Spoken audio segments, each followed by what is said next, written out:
সেটার নাম দিয়েছি আমি 3D। ওম ত্র্যম্বকম যজামহে সুগন্ধিম পুষ্টিবর্ধনম। আমার কথা শুনে আপনারা বুঝতে পারছেন যে ওই চিন্তা করলে সেই চিন্তাটা ওপরে যাচ্ছে, একটা জার্মিনেশন পিরিয়ড থাকছে, তারপরে ওটা কিন্তু আমার কাছে আসতে পারে এবং ঘটেছে, আমি দেখেছি ঘটেছে 10⁻⁻13।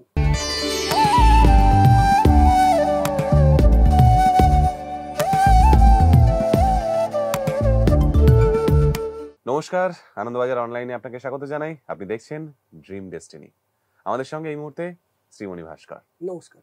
নমস্কার স্যার, আপনি আলোচনা করছিলেন দুশ্চিন্তা নিয়ে, এবং সেখানে রেমেডিতে আপনি বলছিলেন যে আমরা যদি আমাদের ইনার মাইন্ডে পৌঁছতে পারি, তাকে যদি কন্ট্রোল করতে পারি কোথাও গিয়ে, তাহলে কিছুটা সুরাহা হতে পারে। তো ব্যাপারটা কিরকম? কন্ট্রোল করতে নয়, প্রভাবিত। ভেতরে ইনার মাইন্ড, সে কিন্তু রাজা, তাকে কন্ট্রোল করা যায় না। আমাদের জ্যোতিষশাস্ত্রে বলছে মন হচ্ছে অনেকখানি ঘোড়ার মতন, মানে কিছুটা ডাইভার্ট করে দেওয়া। ঘোড়ার মতো, ডাইভার্টও নয়, প্রভাবিত করা। ওকে, ডাইভার্ট করার মাধ্যমে যেদিকে দিকে অন্যদিকে ট্রান্সফার করে দিচ্ছে। মনকে বলা হয় ঘোড়ার মতন, সে যেদিকে খুশি সে দৌড়তে পারে। তাকে যদি আমি ঠিক মতন ভাবে বোঝাতে না পারি, আমাকে বোঝাতে হবে তাকে। ট্রেনিং দেওয়া বলছি না আমি, ট্রেনিং একটা পার্ট হতে পারে, কিন্তু আসলে হচ্ছে তাকে বোঝাতে হবে। এবার আমি আগের দিনও বলছিলাম, একটা বিরাট বড় অট্টালিকা, আমি একজন সাধারণ প্রজা, আমার একটা ডিমান্ড আছে। আমি সেই রাজার কাছে গিয়ে বলবো, রাজা হয়তো তার গৃহের মধ্যে কোনো একটি জায়গায় তিনি বিশ্রাম করছেন বা কাজ করছেন, সেখানে আমার খবরটা আমাকে রাজার কাছে দিতে হবে। রাজা কিন্তু কোনো রাজার আসনে বসে সভাসদ নিয়ে কিছু পরিবেশন করছেন বা দেখছেন, নৃত্যগীত শুনছেন, এটা নয়। তিনি রেস্ট মুভমেন্টে রয়েছেন বা প্ল্যানিং মুভমেন্টে রয়েছেন।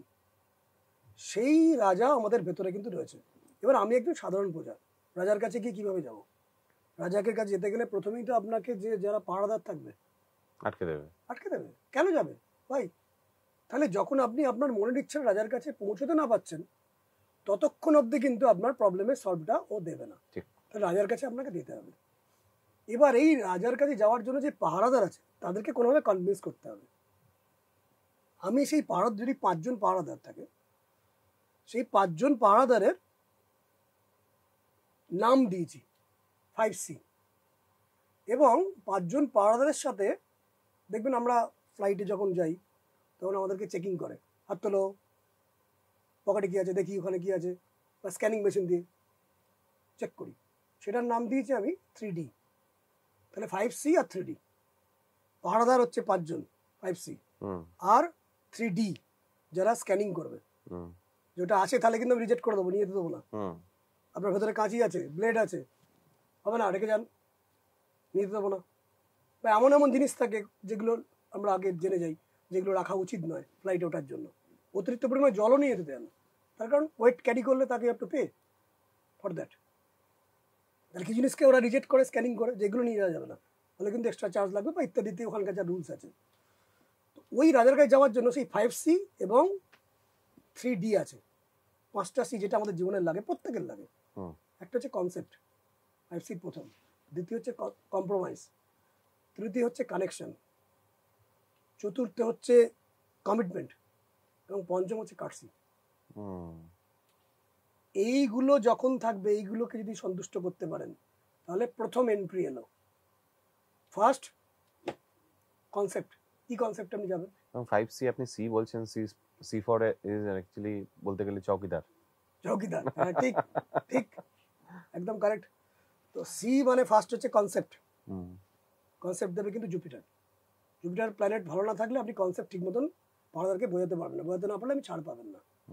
2 নম্বর, কিভাবে কানেকশন তৈরি করছেন তাদের সাথে, বলতে তো হবে, এটা কানেকশন দরকার, তো সেটার জন্য হচ্ছে বুধ। 3 হচ্ছে কম্প্রোমাইজ, কিছু কম্প্রোমাইজ করতে হবে, কোনো না কোনো কম্প্রোমাইজ করতে হবে, কারণ পাহাড়দার আপনাকে ছাড়বে কেন? আপনাকে রাজা চেনে না, রাজার কাছে গিয়ে যাওয়া বা রাজার কাছে গিয়ে তাকে রিপ্রেজেন্ট করা, দেখুন ইনি খুব দরকারে এসছেন, এই জন্য কার্সিও দরকার। কার্সি দেবে কিন্তু শুক্র, কম্প্রোমাইজ দেবে রবি, সূর্য। এবং এইভাবে তারা ওই জায়গাটা ছেড়ে দিল আপনাকে, তারপরে আবার স্ক্যানিং শুরু হবে, রাজার কাছে যাচ্ছে, সেখানে 3D আছে, স্ক্যানিং করতে হবে। যে কোনো এক্সট্রা যদি মেটেরিয়াল থাকে আপনার ব্যাগে, যেটা ফ্লাইটে নিয়ে যাওয়া যাবে না, সেটাকে আপনাকে এয়ারপোর্টেই রেখে আপনাকে যেতে হবে, সোজা বিষয়। 3D হচ্ছে ডাউট, ডিলে অ্যান্ড রিজেকশন। সেটা রেখে যেতে হবে। ডাউট যদি মাইন্ডের মধ্যে থাকে আপনার ওখান দিয়ে হবে না, তাহলে কাজটা সাকসেস হবে না। ডিলে, আপনি ডিলে করছেন, সঠিক টাইমে না করলে, হ্যাঁ, ডিজেকশন করছেন, আটকে দিচ্ছেন, যাওয়া যাবে না। এই মাইন্ডটাকে নিয়ে যাওয়ার প্রক্রিয়া অ্যাস্ট্রোলজির মাধ্যমে হয়, স্ক্যানিং হয়, ফিল্টারিং হয়, অ্যাস্ট্রোলজিক্যাল বিভিন্ন, ওই যে বলেছিলাম নখানা স্তম্ভ, কোথাও গিয়ে পুরোটাই মনস্তত্ত্বের সঙ্গে জড়িয়ে ভীষণ মাত্রায়। আমাদের দেখুন হরস্কোপে তো আপনি জানেন রাশি বলা হয়, রাশিটা মানে কি, চন্দ্র কোথায় আছে, যে সময় জন্মগ্রহণ করছে চন্দ্রের পাশে কোন নক্ষত্র আছে, ইভেন যে দশা, আমার এখন দশা কি চলছে এটা বিচার করার জন্য চন্দ্রের পাশে কি নক্ষত্র আছে, যেই সময় জন্মের সময় তার কিভাবে সে ম্যাচুরিটি পাচ্ছে। মানে আজকের আপনি ভাবুন, আপনার যে আজকের যে অবয়ব, একদম ছোটবেলায় ছবি দেখুন আপনি রোগা ছিলেন, আর ধীরে ধীরে দশা ম্যাচিওর্ড হচ্ছে, আপনি ম্যাচিওর্ড হচ্ছেন। আজ থেকে 15 বছর আগে যে কথা হয়তো বলতেন এখন বলেন না, স্বপ্নেও বলবেন না, স্বপ্নে দেখলে ওটা আপনি বলছেন না, নিজেকে আপনি ম্যাচুরিটি দিয়েছেন আস্তে আস্তে, দশা কিন্তু ম্যাচুরিটি পাচ্ছে আস্তে আস্তে। ফলে মনের সাথে ভীষণ কানেক্টেড, এবং আমাদের মনের উপরই তো ম্যাক্সিমাম কাজ করে, মনের মধ্যেই তো সব আছে। এবার ওই ইনার মাইন্ডে ওই বিষয়গুলো, ওই সেই ফ্রিকোয়েন্সিগুলো তৈরি করা হয়। আমাদের যে বলেছিলাম পুণ্য, কীর্তি, ধ্যান, যজ্ঞ, নাম, স্নান, দ্রব্য, যন্ত্র, ঔষধি, এই 9খানা প্রক্রিয়া, পুণ্য, কীর্তি, ধ্যান, যজ্ঞ। যজ্ঞ মানে কাঠে আহুতি, অগ্নি দিয়ে না, ভেতরে স্যাক্রিফাইস কিছু করতে হয়। পুণ্য, কীর্তি, ধ্যান, যজ্ঞ, নাম, বারবার কোনো জিনিস নাম চ্যান্টিং করতে হয়। আমি এটা অনেককে বলি যাদের অর্থের খুব অসুবিধা হয়, আপনি করে দেখতে পারেন, মজা করে, যারা করবেন তারা নিজেরা দায়িত্ব নিয়ে করে দেখুন, দায়িত্ব নিয়ে করে দেখুন।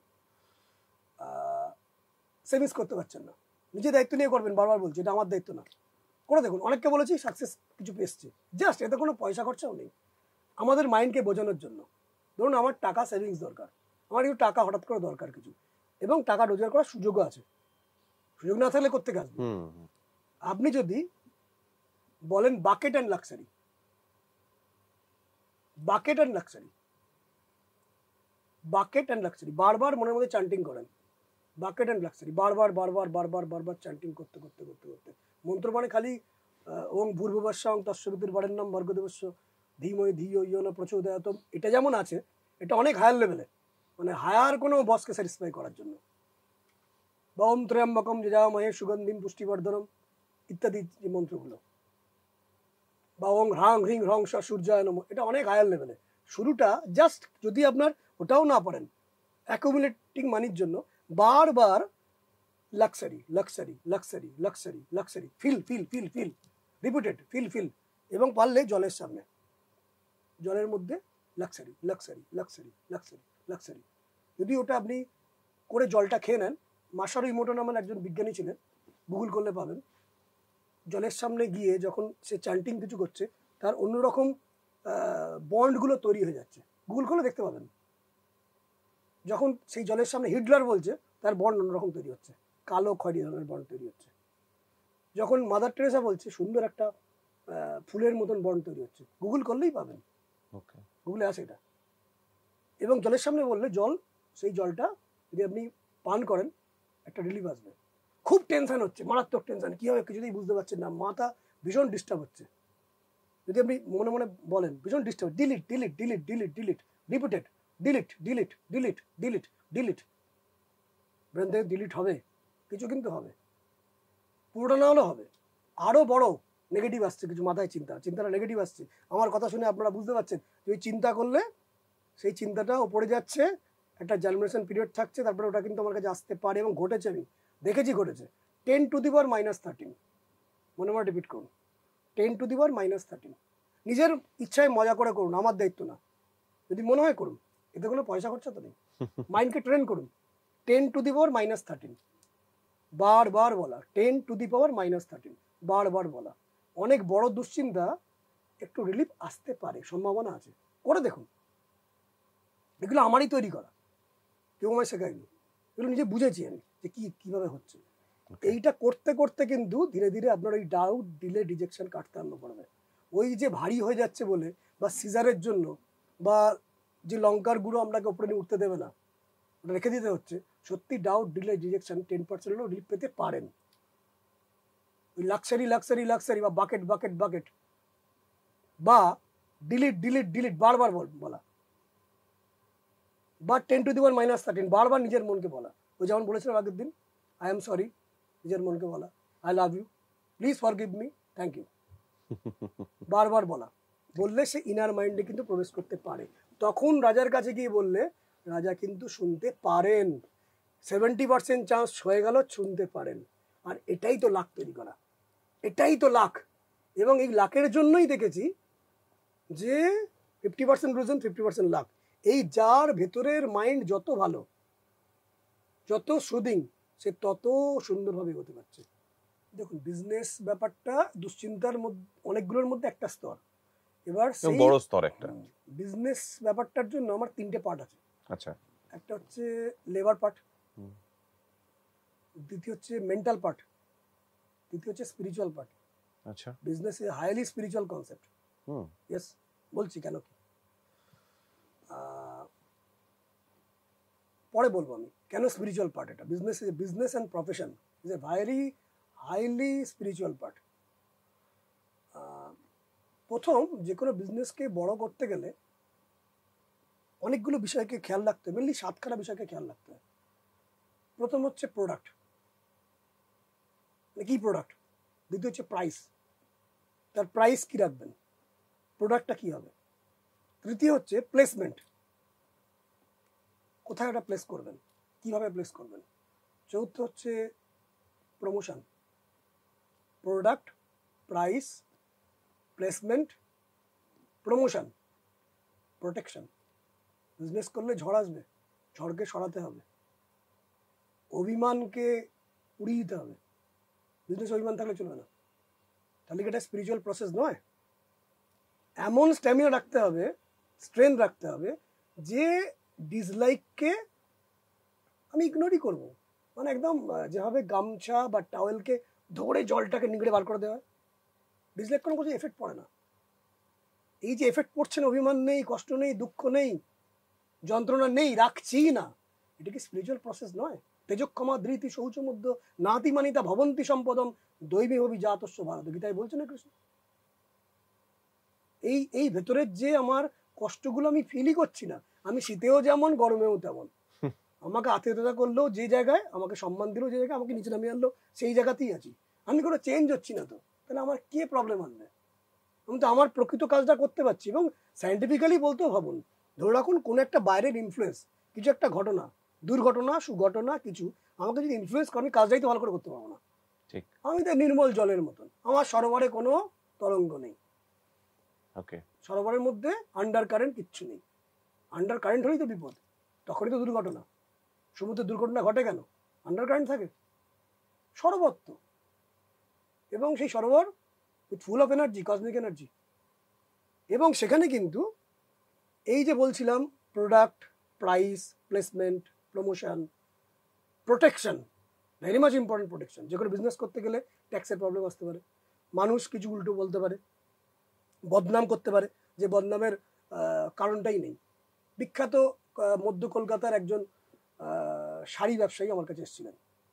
তার কাছে বর্তমানে সমস্যা হচ্ছে, যেটা বেশ কিছু সমস্যা, সেটা হচ্ছে স্টাফ নিয়ে সমস্যা আসছে। দ্বিতীয় হচ্ছে যে কাস্টমাররা তারা কম দামের মধ্যে শাড়ি চাইছে, বলে কম দামের মধ্যে আমি শাড়িটা প্রিপেয়ারই করতে পারবো না, তার যে শাড়ির কোয়ালিটি অনেক হাই। আরেকটি সমস্যা 10-20% ক্ষেত্রে ভীষণ হতে আরম্ভ করেছে রিসেন্ট, সেটা হচ্ছে ক্লায়েন্টরা কিছু মিথ্যাচার করছে। আমি বললাম না, protection is very much important. তার শাড়ি কোনো লেডি বা কোনো একজন পুরুষ নিয়ে যাচ্ছে, বা মেনলি লেডিটাই নিয়ে যায়, নিয়ে গিয়ে বাড়িতে নিয়ে যাচ্ছে, 7-8 দিন পরছে, পরে সেটাকে ইউজ করছে, হয়তো কোনো কারণে সেটা ছিঁড়ে যাচ্ছে, বা হাজব্যান্ড কোনো ধূমপান করছে, ধূমপান করে সেটা আগুনটা পড়ছে, ছিঁড়ে গেল, ওই অবস্থায় গুটিয়ে দিয়ে দিল, বলছে এটাই ছিল। যখন বলা হচ্ছে যে এই দেখুন আপনার তো শাড়িতে এটা রয়েছে, বুঝলেন, ওটা আপনার ছিল, কে অশান্তি করবে? চেঁচামেচির ভয়ে অন্য 4টে কাস্টমার যাতে গন্ডগোল না আসে, তার ভয়ে চুপচাপ মেনে নিচ্ছে। এটা বেশি আসছে, মানবে কত? যে কোনো বিজনেসম্যান জানে, বিজনেস করতে নেমেছি 2% ব্যাড কাস্টমার থাকবে, ইরিটেটিং কাস্টমার থাকবে, মিথ্যাচার থাকবে, বদনাম থাকবে। নেগেটিভ ছাড়া তো ভালো করাও যায় না। ওটাতেই তো হয়। কারণ আপনি বলছেন না যে স্পিরিচুয়াল প্রসেস, কারণ এই যে বিজনেস করছেন, বিজনেস করতে গিয়ে একটা ব্যাটল হয়, একটা ট্রাবল আছে। God always resides within the process of battle. God always resides within the process of trouble, and at last he will give you the solution. সেটাও উনি, ওটাই জলটাই বরফ হচ্ছে, বরফটা আবার গলছে, ওটা থেকে আবার জল হচ্ছে, বাষ্প হচ্ছে, বাষ্প থেকে আবার জলই হচ্ছে, ওটাই তো একটা সার্কুলার প্রসেস, ফলে এটা স্পিরিচুয়াল প্রসেস। এটা নিয়ে অনেক কিছু বলা যায়, আমাদের অনেকগুলো ব্যবসার অনেকগুলো আঙ্গিক রয়েছে, অন্য একদিন আলোচনা করবো, নেক্সট সপ্তাহে আলোচনা করবো। বেশ, তাই হোক। এই আলোচনাও কিন্তু শেষ হওয়ার নয়, সত্যি যেটুকু বোঝা যাচ্ছে যে একটা জায়গায় ঢুকলে তার গভীরতা যে কতটা সেটা স্যার বুঝিয়ে দিচ্ছেন। তো আজকের আলোচনা এটুকুই থাক, দেখা হবে আগামী পর্বে। দেখতে থাকুন ড্রিম ডেস্টিনি, শুধুমাত্র আনন্দবাজার অনলাইনে। আজকের জন্য নমস্কার। মানে অ্যাসেন্ডেন্ট ছিল সম্ভবত পাইসেস, মুন সাইন ছিল অ্যাকুরিয়াস, মানে কুম্ভ রাশি মীন লগ্ন বা মীন রাশি কুম্ভ লগ্ন। মানে অনেক সময় প্ল্যানেট ঘুরছে, তো শনি একটা করে 2.5 বছর থাকে, বৃহস্পতি একটা করে 1 বছর থাকে। যত রকম ট্রাবল এগুলো আসে কেন? ওই অ্যাস্ট্রোলজিক্যাল কসমিক এনার্জি দিয়ে আসে, কিন্তু মালিকের কারণেই।